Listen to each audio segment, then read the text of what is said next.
नमस्कार जय जगन्नाथ। आज हेउछि रविवार अगस्त मास 16 तारिख। आसंतु नजर पकाइबा कौन रही सुना और रूपार दर। एमितिका सुना और रूपार अपडेट पाइबा पई आम चैनल को सब्सक्राइब करी रखंतु, फलरे डेली अपडेट पाई परिबे।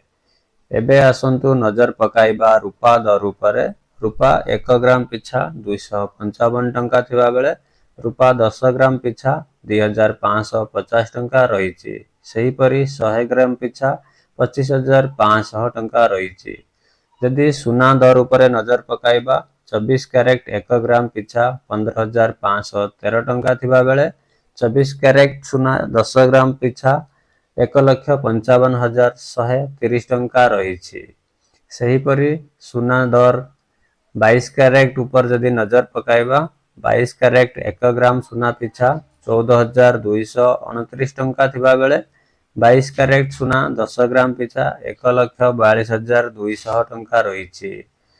आजिर पेट्रोल और डीजेल दर पर जदि नजर पकाइबा पेट्रोल 108 टंका 97 पैसा एवं डीजेल 108 टंका 68 पैसा रही।